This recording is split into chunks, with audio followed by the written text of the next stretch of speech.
Venezuelan air defense radar painted the most terrifying targets imaginable. Two B-1 Lancer bombers bearing down on their airspace at supersonic speed, each capable of carrying 75,000 pounds of ordnance. And within 60 seconds, klaxons were screaming as pilots sprinted toward Russia's most advanced Su-30 flanker fighters armed with deadly beyond visual range missiles. But these Venezuelan pilots had absolutely no idea they were about to learn the most humiliating lesson in modern air combat. Because what happened next showcased American air superiority so overwhelming that Venezuela even keep up, let alone engage. Inside Venezuela's Air Defense Command Center, tactical computers calculated intercept vectors and displayed the single most terrifying piece of information: aircraft type B-1 Lancer. Threat level critical, weapons capacity 75,000 pounds. Scramble everything, get the flankers airborne now. The order tore from the commander's throat with desperate urgency because this wasn't about protocol anymore, this wasn't about measured responses, too. American bombers were bearing down on Venezuelan airspace, and if they were carrying live ordnance, his country had minutes, perhaps only seconds, before air raid sirens wailed across Caracas. Within 60 seconds, pilots sprinted across tarmac in desperate race against time, their boots pounding concrete as they ran toward Sukhoi Su-30 flanker fighters. These were antiquated Cold War relics. These were Russia's most advanced multi-role fighters, twin-engine monsters with thrust vectoring capability, long-range radar, and deadly R-77 air-to-air missiles that could reach targets at 50 miles. On paper, the Su-30 was one of few fighters on Earth that could genuinely threaten an American bomber. But paper statistics meant nothing when your hands were shaking so hard you could barely strap into ejection seat. When your heart hammered so violently you could feel it in your temples. When you absolutely knew that somewhere out there invisible F-35 stealth fighters were watching, waiting, hoping you'd be stupid enough to make this interesting. The two B-1 Lancers had launched from Dyess Air Force Base in Texas at dawn, their massive forms thundering down runway as first rays of sunlight painted the American Southwest in gold and crimson. Each aircraft stretched over 150 feet long, weighing nearly 50 tons fully loaded. Their variable sweep wings extended to 15 degrees for maximum fuel efficiency. Inside each bomber, 4 aircrew members worked with calm precision of surgeons performing routine operations, utterly unbothered by the fact they were about to deliberately provoke an international incident. The pilots up front commanded the beasts with hands that had logged thousands of hours in high-threat environments: Iraq, Afghanistan, Syria, places where people actively tried to kill them and failed. The weapons systems officers in back managed targeting computers and electronic warfare suites, so sophisticated their full capabilities remained classified above top secret. These weren't cowboys looking for glory, these were professionals delivering a calculated message with surgical precision. 90 minutes into flight, as bombers crossed the shimmering Gulf of Mexico, they rendezvoused with their lifeline, AKC-135 Stratotanker, callsign Draco 14, orbiting lazily at 30,000 feet. The aerial refueling ballet played out with mechanical perfection as massive bombers slid into position behind tanker with surprising grace, refueling probes extending like stingers of massive mechanical insects. Fuel flowed through connection at hundreds of gallons per minute, extending the B-1's already formidable 6,000 nautical mile range into something approaching unlimited global reach. This was American power projection in its purest, most undeniable form: the ability to strike any target on the planet without ever needing permission to land on foreign soil. But these bombers carried no weapons today. Cavernous bomb bays remained empty, external hardpoints bare of missiles. This mission required no explosives, no kinetic strikes. This was pure psychology. A message delivered at Mach 1.5 with 120,000 pounds of combined thrust roaring from 4 afterburning turbogen engines. The message was elegantly simple and absolutely terrifying. We can reach you anytime we choose. We can penetrate your airspace at will. Your defenses cannot stop us, and there is nothing, absolutely nothing you can do about it. As B-1 is pushed south into Caribbean, the operation expanded into full-spectrum intelligence collection mission. An RC-135 Rivet Joint callsign, Curry 91 loitered at high altitude, its forest of antennas and sophisticated signals intelligence suite vacuuming up every electronic emission. Within 300 miles, every radar pulse from Venezuelan air defense, sights, every radio transmission between command posts, every poorly encrypted phone call between regime officials. The Rivet Joint's capabilities bordered on science fiction. It could detect cell phone calls from 50 miles away, map an entire nation's air defense network without ever crossing into hostile airspace, and provide real-time tactical intelligence that transformed military operations from calculated risks into guaranteed victories. And somewhere in the operational area, always present, but never quite where enemy forces expected. 3-5. Lightning II stealth fighters prowled the edges of engagement zones, their radar cross-section smaller than a baseball, invisible to conventional radar, armed with a IM-120 AMRAAM missiles, and waiting with infinite patience to see if Venezuelan pilots would make the catastrophically poor decision to engage. Back in Venezuela's command center, pandemonium had given way to frantic calculation as the massive tactical display showed.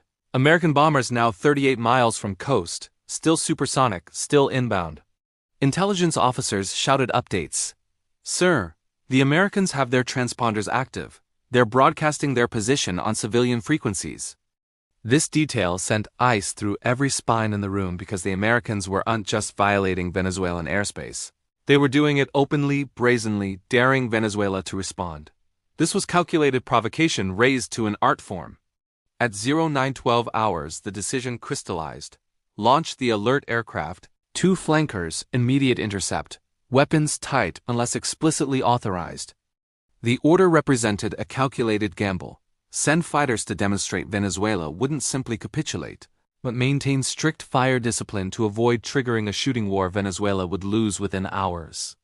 At the coastal airbase, 2 Su-30MK flanker fighters screamed down runway, their twin Saturn AL-31F engines producing 55,000 pounds of combined thrust. The aircraft leaped into sky with raw power only Russian engineering could provide. Their distinctive profile long fuselage, massive twin tails, bulbous nose cone housing, NO-11M radar, unmistakable against Caribbean sky. The Venezuelan pilots were professionals who understood exactly how suicidal this mission could become if circumstances deteriorated. Caracas-controlled Jaguar flight is airborne, climbing to Angels 25, turning northeast for intercept. Inside his cockpit, the lead pilot's hands moved through practice motions, arming systems, configuring radar modes, checking that his 4 R-77 air-to-air missiles showed green status lights. The R-77 was Russia's answer to American AIM-120. AMRAAM, an active radar homing missile with 50-mile engagement envelope on paper, it could absolutely threaten a B-1 Lancer, but paper statistics meant nothing against an adversary with comprehensive electronic warfare capabilities and decades of combat experience. The flankers climbed rapidly through 20,000 feet, their powerful radar searching airspace ahead, and at 32 miles the lead pilot acquired radar contact, 2 massive returns exactly where intelligence predicted. His radar warning receiver remained blessedly quiet, indicating no American fighters had locked him up yet, but that silence terrified him more than alarms would have because it meant the Americans were holding fire discipline, waiting, watching, allowing Venezuela to make the next move. Caracas Control, we have radar contact on American aircraft bearing 045, range 32 miles, request weapons authorization and rules of engagement. The pause that followed seemed to stretch into infinity as in the operations center every eye focused on the commander. This was the moment that would define everything, authorize weapons and risk, igniting actual shooting war with the United States, or maintain weapons. Tight and watch helplessly, as American bombers conducted demonstration flight that would humiliate Venezuelan military on world stage. The commander's jaw clenched so hard his teeth ached. Weapons tight. Visual identification only. You are cleared to close for visual identification, but you will not, repeat not, take any offensive action without my explicit authorization. The Su-30s pushed throttles forward, accelerating through 500 knots as they closed the gap. 28 miles, 24 miles, 20 miles. At 15 miles separation, the Venezuelan fighters maneuvered for visual identification, attempting to position themselves for close pass on American bombers following standard intercept protocol. The lead flanker pilot could now see them through his canopy. 2 massive delta-winged shapes, wings swept back for high-speed flight, contrails streaming from engine exhaust, beautiful and terrifying in equal measure. And then the Americans did something absolutely devastating in its elegant simplicity. The B-1 Lancer pilots smoothly advanced their throttles into Zone 5 afterburner. 4 General Electric F101GE102 turbofan engines on each bomber ignited their afterburners, simultaneously transforming 30,000 pounds of thrust per engine into pure overwhelming acceleration. The variable sweep wings swept back to their full 67-degree configuration, optimizing the airframe for supersonic flight. Trails of blue-white flame extended 20 feet behind each bomber as 120,000 pounds of thrust per aircraft accelerated 50 tons of metal, fuel, and airframe to speeds Venezuelan fighters could not match. The B-1 South simply disappeared. They didn't engage in aggressive maneuvering. They didn't fire weapons or deploy countermeasures. They didn't need to do anything except demonstrate that they existed in an entirely different performance envelope than anything Venezuela could field. The range began opening at impossible rates. 500 knots of closure became 300, then 0, then separation began increasing.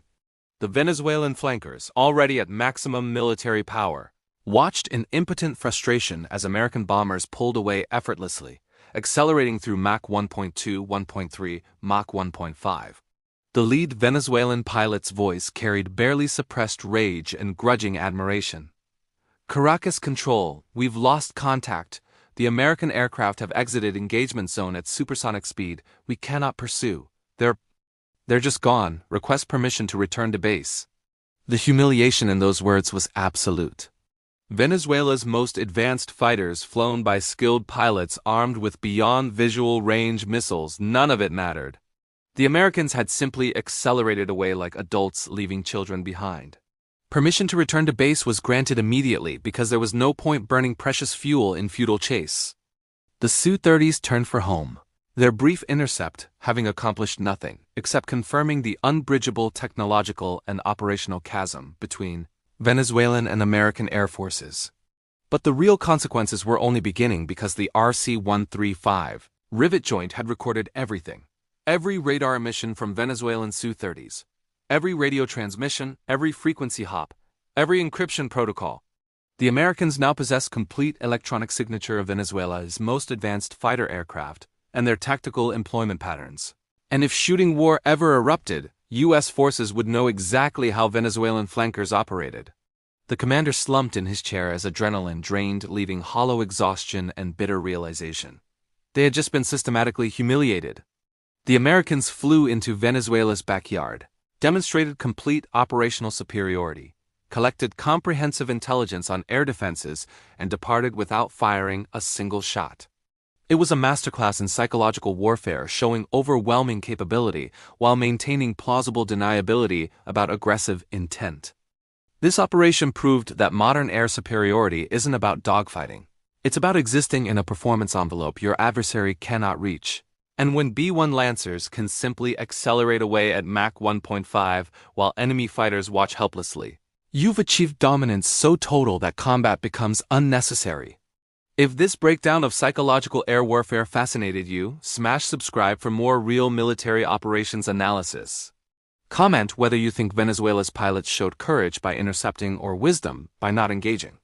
Remember, in modern warfare, the most devastating victories are won without firing a shot. And sometimes the most powerful message is simply proving you can reach anywhere, anytime, and there's nothing your adversary can do to stop you.